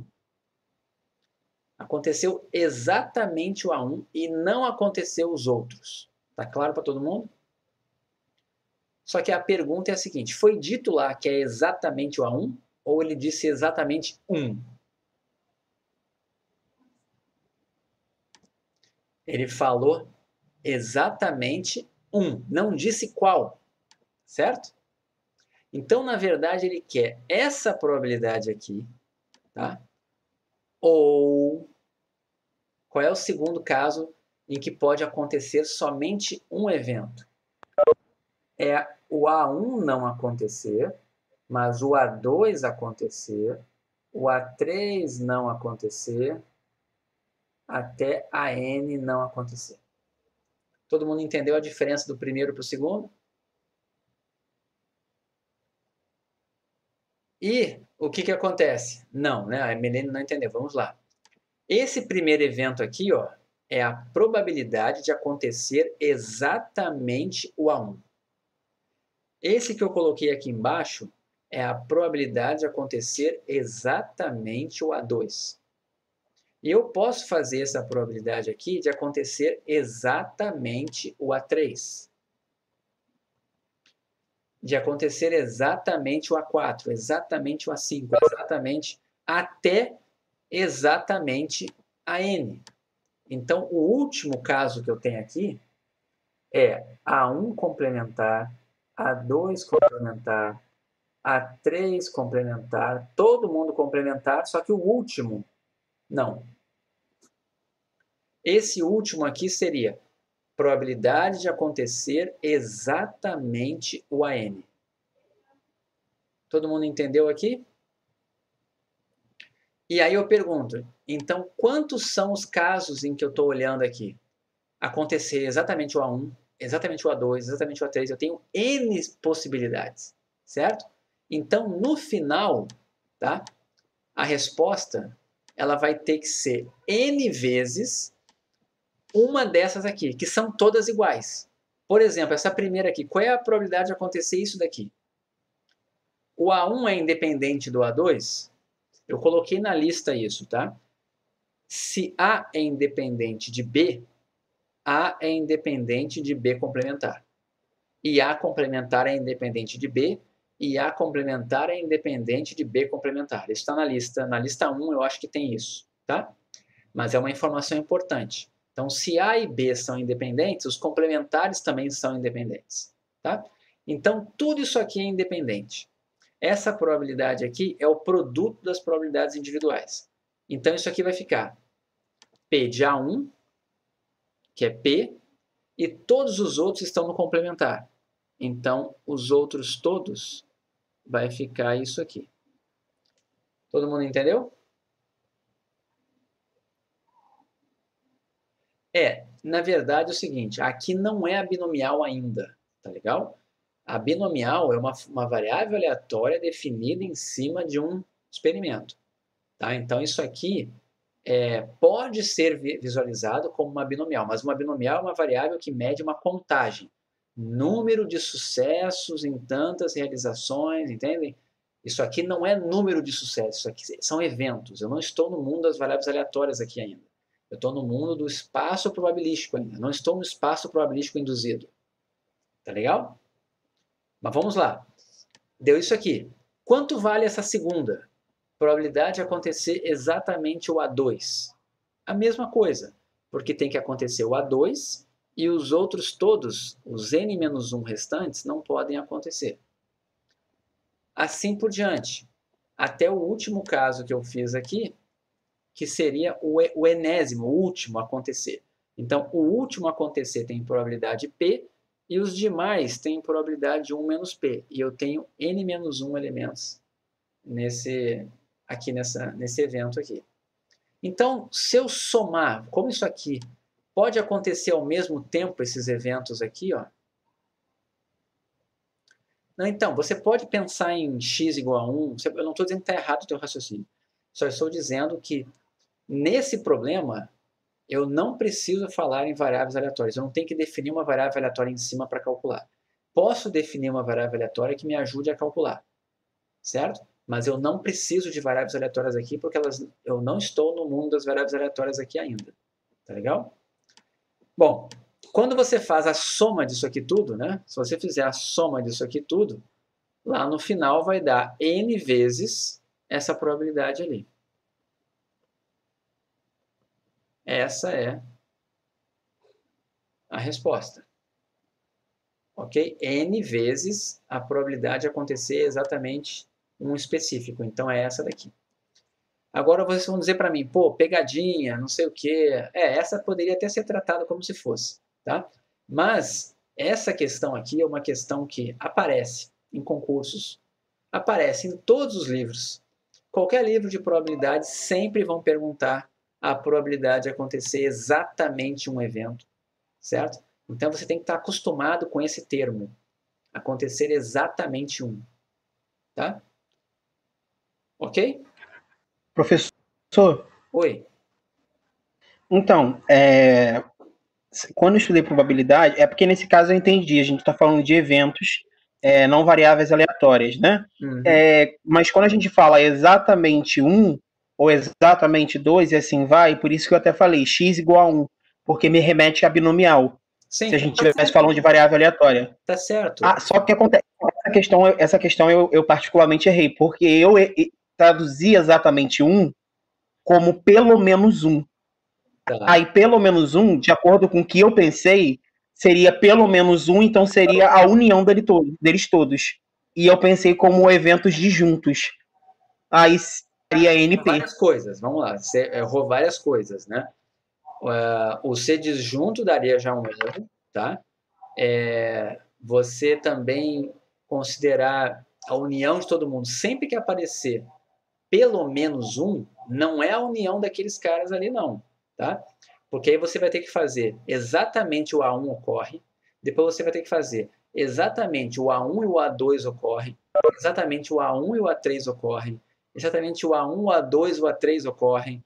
São tantas combinações que você teria que fazer o complementar. Você tem que fazer um menos a probabilidade de nenhum acontecer, certo? Então, tem várias coisas ali que estariam erradas se você fizesse dessa forma. Mas, de fato, isso aqui tem uma relação com a binomial. Mas não precisamos falar disso agora. Não ajuda agora aqui, nesse momento. Se você já consegue enxergar uma binomial aqui, ótimo. Mas não precisa. Tá bom? Gustavo, eu só ainda fiquei na dúvida do porquê que eu tenho que multiplicar pela probabilidade dos outros não acontecerem. Vamos lá. É porque se eu quero que exatamente um ocorra, se dois ocorrerem, não bateu o evento que eu estou interessado. Entende? Do tipo assim, imagina que eu tenho 6 eventos ali, tá? Eu quero a probabilidade de que exatamente um deles ocorra. Mas eu não quero que eu não quero que exatamente 2 ocorram, eu não quero que exatamente 3 ocorram. Só pode um ocorrer. Esse exatamente um deles ocorra, em probabilidade, é como se eu dissesse somente um deles ocorre. É isso que eu estou tentando dizer para vocês. Que essas frases, em probabilidade, vão ser tratadas iguais. Leia isso aqui como sendo só um ocorre. Eu acho que a minha dúvida foi justamente essa, que eu pensei, se o A1 vai acontecer, nenhum mais vai acontecer. Então, poderia ser NP. Eu acho que foi essa a minha verdade, confusão. seria assim, a probabilidade de um deles acontecer é P. Assim, qual é a probabilidade de acontecer o A1 especificamente? É P, certo? Uhum. Do A1 acontecer. Mas exatamente o A1 acontecer e somente ele acontecer, é ele acontecer e os outros não, tá? Mas eu concordo com você. Se eu colocasse só um acontecer, talvez você não tivesse errado. Você tivesse se dado conta. Tá? Mas acostumem-se que esse é um linguajar que vai aparecer em outros ambientes, certo? Tá legal? Sim. Importante Professor? que você pegou a ideia. Tem várias perguntas aparecendo ali. Deixa eu dar uma olhadinha. Deixa eu ver aqui rapidinho. O raciocínio binomial só funciona porque as probabilidades são as mesmas. Sim, é isso mesmo, Tiago. A única coisa que eu poderia ter considerado pegadinha era a questão 5. Não, aquilo não é pegadinha. Aquilo é uma análise se você entende as caudas da função acumulada. Então é conceitual. Eu não diria que é pegadinha, não. Você não pode não saber o que acontece nas pontas e tem que saber que maior igual é menor. Apareceu função acumulada e a variável aleatória é discreta, já tem que vir na sua mente algo do tipo assim: eita, vou ter que me preocupar com o menor igual. A igualdade vai fazer diferença. Então você tem que pensar o que seria se fosse igual e se não fosse igual, certo? Então, é uma coisa que tem que se acostumar. Não, isso não seria pegadinha, não, tá? Se fosse disjunto, a resposta seria P? Não. Deixa eu pensar aqui, né? Se fosse disjunto, seria bem mais complicado fazer isso aqui. Porque se eles são disjuntos, exatamente um ocorra. Porque se um ocorre, é certo que os outros não ocorreram. Seria P, se fosse disjunto. Tá? Agora vamos lá. Vamos lá. Imagina que você está tirando 7 bolas de uma urna, uma vermelha e 6 azuis. Existe a probabilidade de tirar a bola vermelha e de tirar a bola azul. Nesse caso aqui, não teria, né? Eduardo. Se você vai tirar uma bola na urna, não tem como ter interseções aqui, tá? Não, você não entendeu. Eu tô falando isso daí pra Milene, porque ela tá fazendo a pergunta, eu tava dando uma metáfora. Ah, ok, perfeito, perfeito, perfeito. Tá bom, obrigado. Desculpa, eu achei que era outra coisa, mas tá legal. Leandro, se ele quisesse 3, 3 aí fica mais complexo, né? Mas enfim, tem que fazer exatamente 3. Aí você tem que ver as combinações possíveis, né? Acredito que é aquilo ali, tá? Eu não vou, porque tem que n-2 vezes, tem que ver as combinações, né, que você tem. Seria a combinação de n, né, n 3 a 3, e depois multiplicar pelas probabilidades, que tem a ver com a binomial, né? Aí depois alguém colocou, seria NP, não, eu já nem sei mais o que vocês estão fazendo aqui, tá? Não vou entrar muito nessa linha, senão a gente vai se perder muito, tá? O ponto é, quando a gente chegar em casos mais complexos, a gente para e faz aqui, tá? Para a gente avançar. Mas, de fato, se fosse exatamente 2 ou exatamente 3, você ia ter que pensar quem são esses 2, quem são esses 3 e fazer as permutações deles, tá? Mas eu não coloquei justamente para não complicar demais também, tá? Mas esse é um exercício clássico, que vai aparecer muito. Outros que são conhecidos. Qual é a probabilidade de acontecer pelo menos um? Como é que você faz com o pelo menos um? 1 menos a probabilidade de não acontecer nenhum. É outro exemplo típico. Eu poderia ter colocado esse também aqui. Mas esse acho que a gente comentou em sala já. Esse do pelo menos acho que eu comentei em sala. Ok, gente? Todo mundo entendeu aqui? Essa é a 6, né? Então, independentes e pelo menos um. Você vai fazer pelo complementar. 1 menos a probabilidade de não acontecer nenhum. Que aí seria 1 menos P elevado a N. Tá? Bom, essa última aqui. Eu espero que ninguém tenha errado, porque ficou meio fraquinho esse sinal de menos aqui, tá? Mas isso aqui é x elevado a menos 2. Tá? Talvez alguém tenha errado por causa disso. Se foi por causa disso, menos mal, tá? Não tem problema. O que importa é que você saiba o que você está fazendo, tá? Se você colocou aqui x ao quadrado, de fato não é uma FDP válida, ok? E aí você teria o item esse aqui como resposta, tá bom? Mas vamos dar uma olhada. É uma variável aleatória que ela vale a densidade, né? 1 sobre x ao quadrado, se x é maior do que 1, e 0 caso contrário. E aí eu pedi uma probabilidade e vi se era uma FDP válida, né? Então, o que você tinha que fazer aqui, né? Na questão 7, né? Essa daqui é a 6, né? Só confirmar aqui onde eu estou, 6. Então, vamos lá. Aqui é a 7. Tá? Você tem que f, a densidade f de x é 1 sobre x ao quadrado, para x maior do que 1, e 0 caso contrário. Certo? E aí, primeira coisa, né? Isso aqui é uma densidade válida. Para ser uma densidade válida, você precisaria primeiro olhar para ela, né? Ela é não negativa? Vamos olhar. Ela pode ser negativa? Não. Não importa o x que eu coloque aqui, isso aqui nunca vai dar negativo.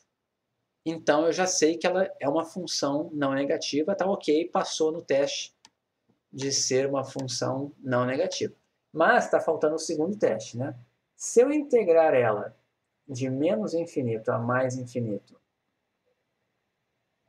vai dar 1. Ok? Esse é o teste que eu preciso fazer. Então, o que você vai fazer aqui? Você vai fazer a integral de... Eu vou fazer separadinho essa vez, mas a gente já está acostumado, tá? De menos infinito até 1, a minha densidade vale 0. Certo? Todo mundo entendeu isso? Porque ela só é 1 sobre x ao quadrado para x maior do que 1. Então, a segunda parte dela é essa daqui, onde ela vale 1 sobre x ao quadrado dx. Tá? Poderia ter começado direto com esse pedaço aqui? Poderia, não tem nenhum problema. Só estou mostrando assim para vocês se acostumarem que tem que imaginar que a integral é na reta toda, certo? Por isso que é muito importante você colocar ou indicadoras ou olhar esses limites aqui, tá? Essa variação aqui, senão você vai errar, tá? Aqui faz muita diferença começar no 1, ok?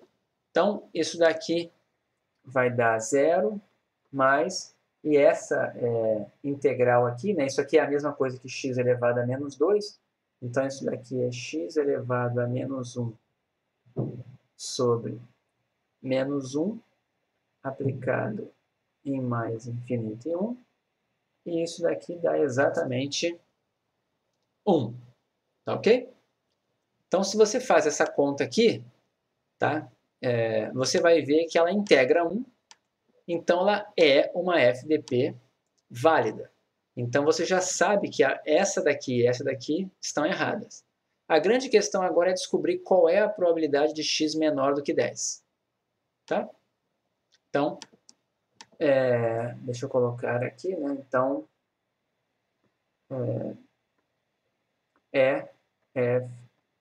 FDP válida. Não é só porque integrou 1, tá? É porque é não negativa também.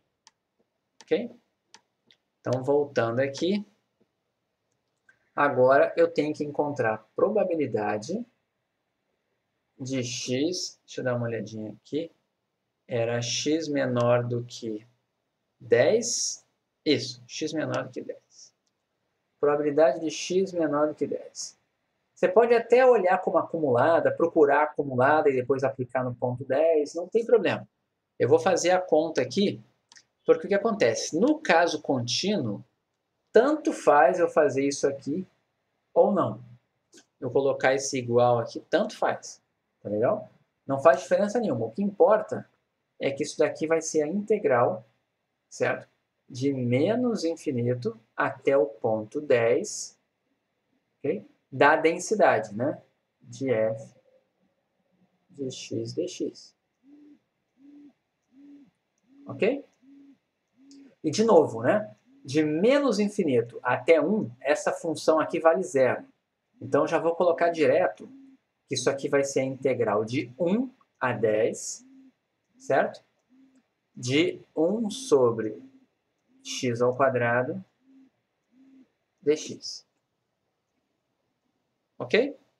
E aí você pega essa conta aqui e fazendo aqui, não é difícil, você vai chegar aqui no 0,9, se não me engano. É isso aqui. Você vai chegar nessa daqui. Tá? Você pode terminar depois. É só uma integral simplesinha ali, dá para fazer sem problemas. Tá? Então, assim, se você olhou para cá e viu que era x ao quadrado, se confundiu, e integrou e viu que dava mais infinito, e então não era uma densidade válida, ok, você entendeu a matéria. Tá legal? Fica feliz com isso.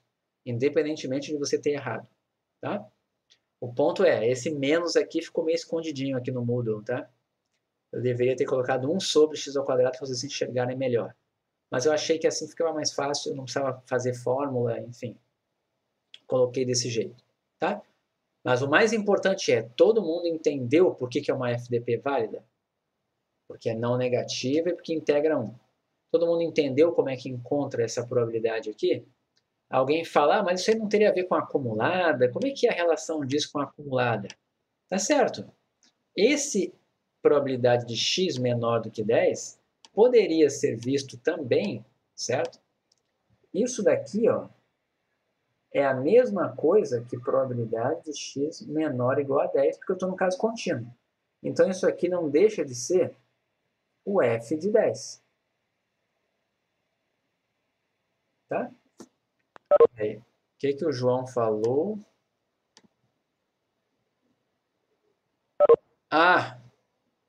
Ok, desculpem, né? É porque a gente não fala função positiva, ela é não negativa, né? Tá? Mas, de qualquer forma, era não é uma FDP válida. Estava escrito ali na frase. E ela era. Tá?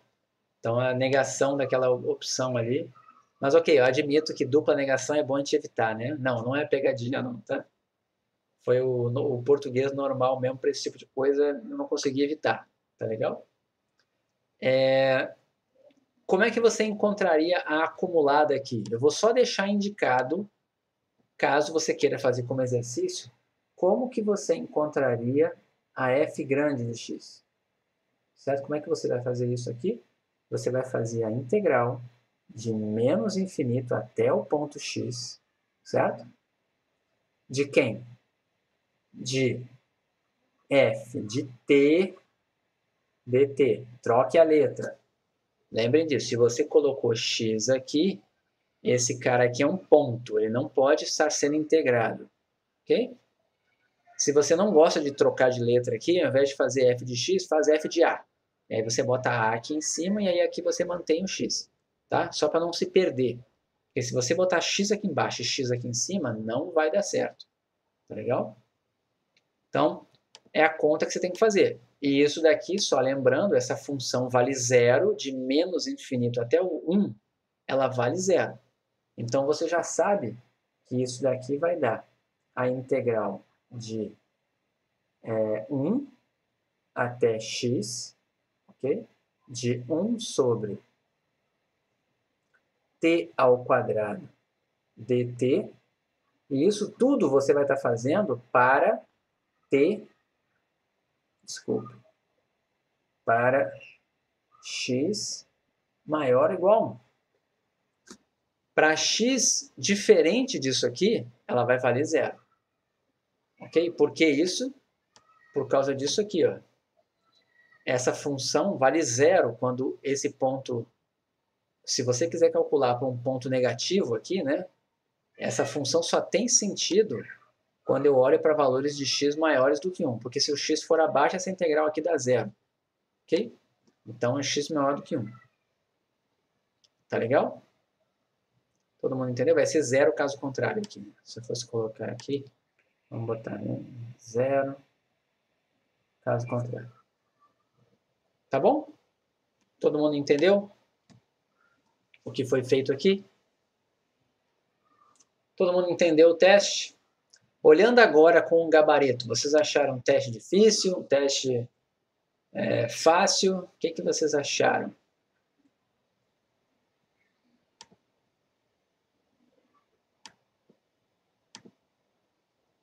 Médio. Ok, vou dizer para vocês. Esse é um teste que poderia aparecer com qualquer professor na ENSE, tá legal? E ninguém consideraria ele difícil. Também não vou dizer que consideraria fácil, mas seria um teste médio, tá legal? E a lista é mais difícil, isso é fato, a lista é mais difícil. Só que a lista você tem mais tempo para fazer, você não tem, num teste, eu não espero que você fique com consulta, que você fique um tempão fazendo, é por isso, tá legal? Então é importante aqui o conceito, tá bom? Então, assim, se você se você não acertou tudo, ok? Vá lá e tente refazer. Assim, você não pode ter dúvida. Se amanhã eu colocasse o mesmo teste, tá? O Paulo falou, senti falta de conta. Ok, mas o que importa é, você sabe. E aí, alguém falou, a interpretação que me ferrou, mas é a interpretação mais importante, tá?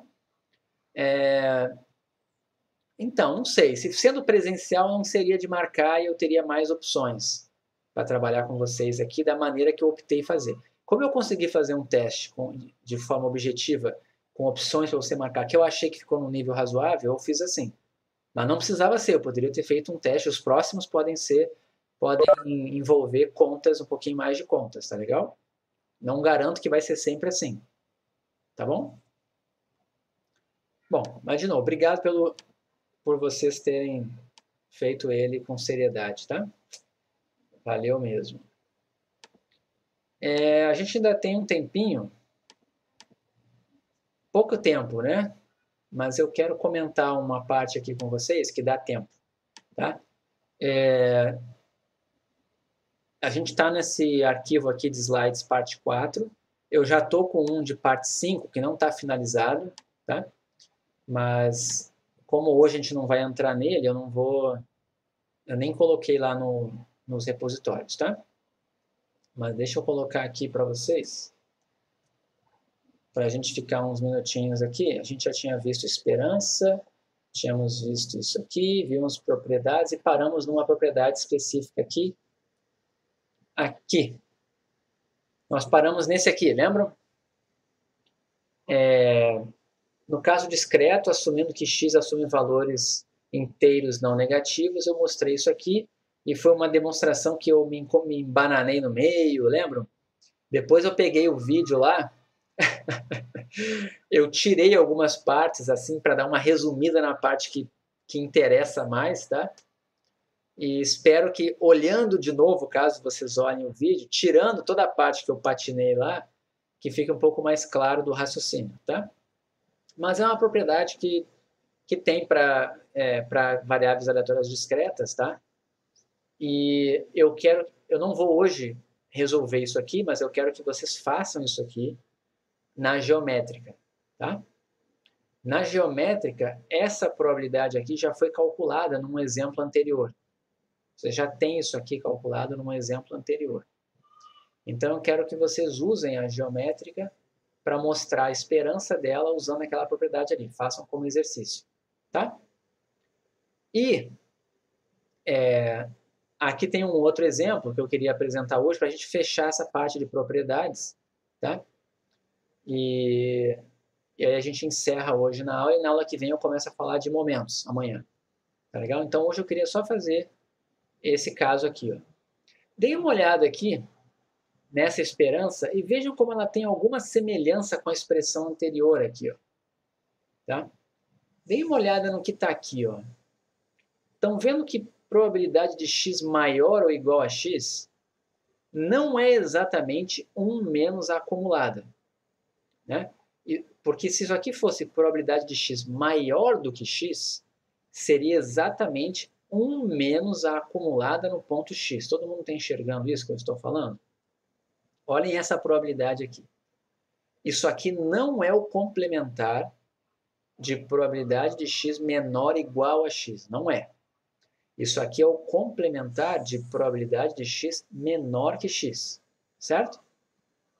Mas, no caso contínuo, essas coisas são iguais. Tá? Então, o que eu estou dizendo aqui? Né?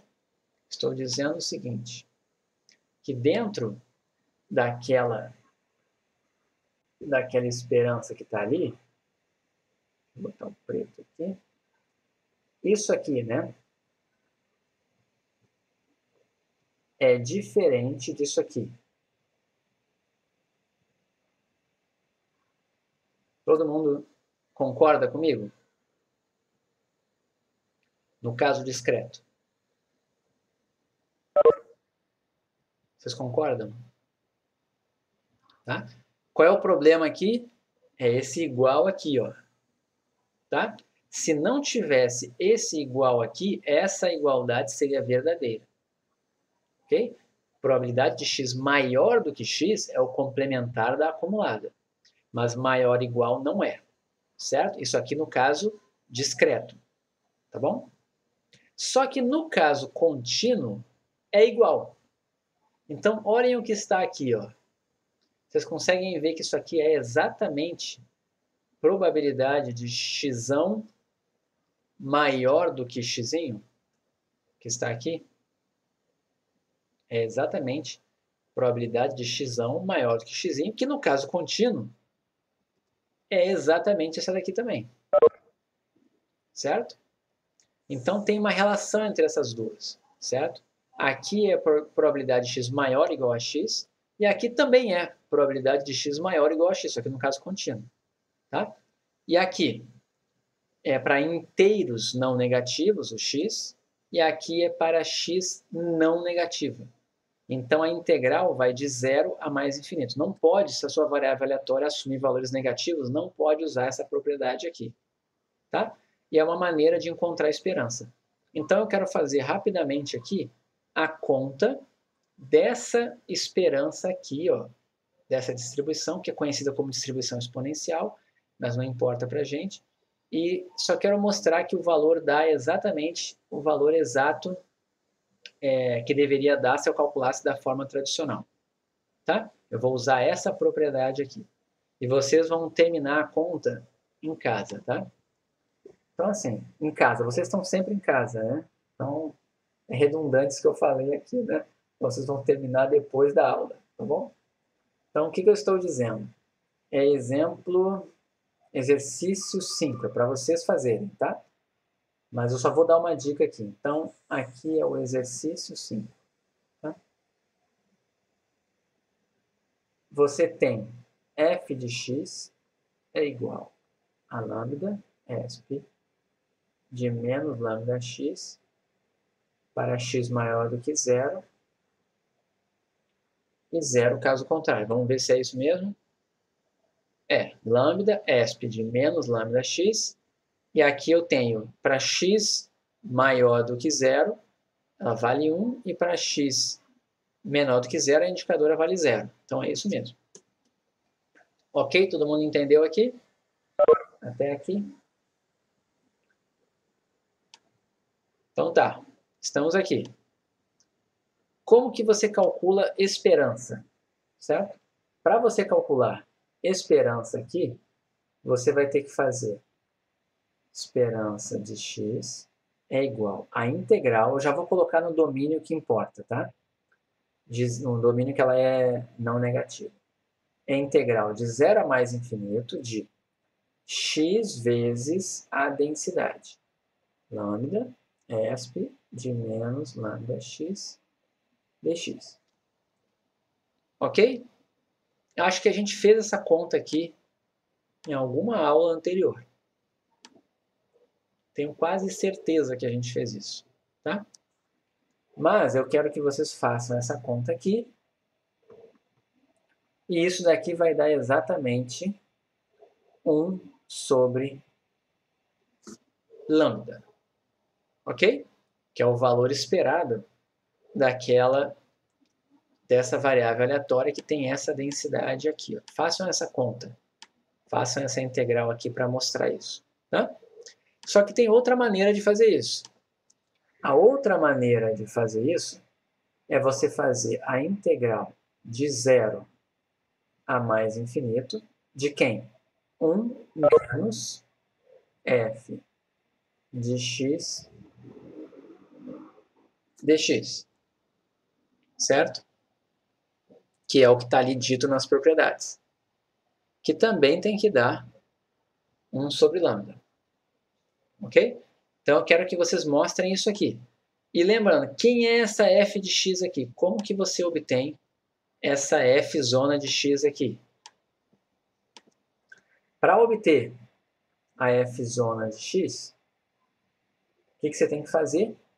Você vai ter que fazer a integral lá de menos infinito, que na prática aqui vai ser a partir do zero, até o ponto x, de quem?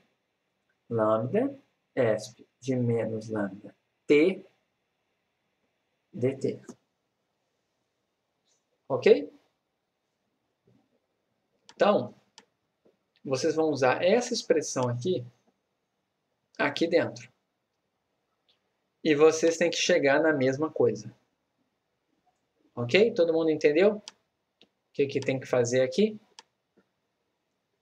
Então, façam isso, que amanhã, se vocês tiverem alguma dúvida, eu tiro aqui com vocês sobre essa conta.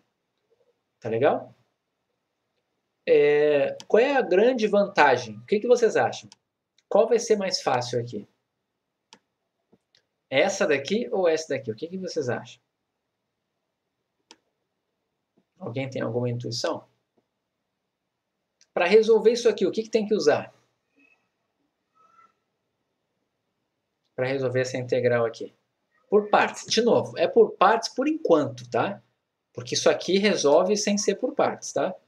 Mas, enfim, por enquanto, o que vocês sabem de cálculo é por partes. E essa daqui? Precisa integrar isso aqui por partes? Não. Não precisa. Então, acaba que essa integral aqui, ó, vai ficar mais fácil do que a anterior, tá? Então, vai ser mais fácil fazer assim. Só que isso é para um caso específico, né? Isso é somente para variáveis aleatórias não negativas, que assumem valores maiores ou iguais a zero. Ok? Todo mundo entendeu? Dúvidas? Não, deu um sono agora. A aula assim é complicado. Depois eu tiro isso do vídeo. Mas me diga. Professor, Oi, fala, Júlio.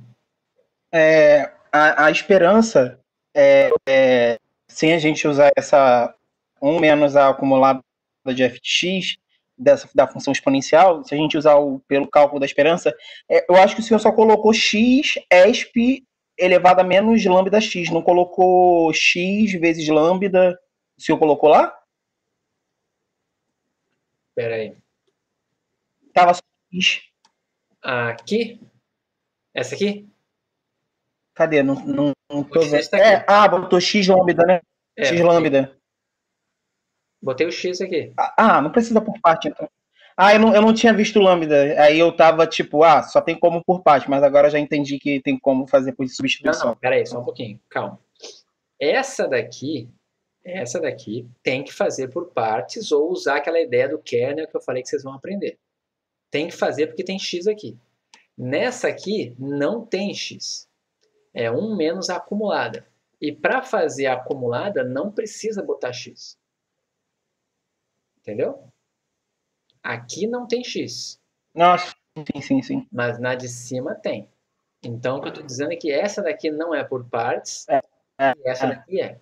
Mas o que vocês vão aprender é que qualquer integral do tipo x esp de menos alguma coisa x dá para se fazer usando um método baseado em kernel de uma gama. Vocês vão aprender isso em breve. Tá? Gente, não pode bocejar, é difícil. Desculpem. Tá bom? Eu não vou entrar em matéria nova essa hora, meio-dia, tá? Mas na próxima aula a gente vai falar de momentos. O que é um momento, tá? Em termos de probabilidade, tá bom? Então, se vocês quiserem tirar alguma dúvida, tirem agora, mas a princípio eu vou parar por aqui. Vocês querem tirar alguma dúvida? Deixa eu tirar. Eu queria, mas o senhor tá cansado aí, depois amanhã eu falo. Não, para aí, não tem que estar cansado na hora da minha aula, tá? Estou bocejando, mas eu tenho que trabalhar, não tem saída. Tá? Então, relaxa, não é só porque eu estou bocejando. É sobre aquela questão lá de acumulada com saltos. É que eu não sei de onde eu tirei essa definição, quando o x é maior ou igual, por exemplo, lá naquele caso, maior ou igual que 5, é a mesma coisa que eu colocar na acumulada de probabilidade de x menor ou igual que 5. Eu não sei de onde eu tirei isso. Não, mas não pode. Tá? Dentro da acumulada só entra um ponto. Tá? Porque foi isso que eu lembrei na hora, mas eu acho que eu vi em algum site da internet, então provavelmente estava errado. Se você viu isso, estava errado. Tá? Não foi na hora da prova não, tá, professor? Foi estudando mesmo. Tudo bem, não tem problema não. Então, era isso mesmo, que aquela eu errei por causa disso. Eu lembrei disso. Então, tanto que eu falei pro senhor que eu usei naquela independência, eu usei união, porque eu estudando na internet eu vi que pelo menos um usaria a união dos eventos. Entendi. E estava errado. Tá bom. Tudo bem. Eu vou passar a confiar em livro. É melhor, né? Eu vou parar de gravar aqui, tá?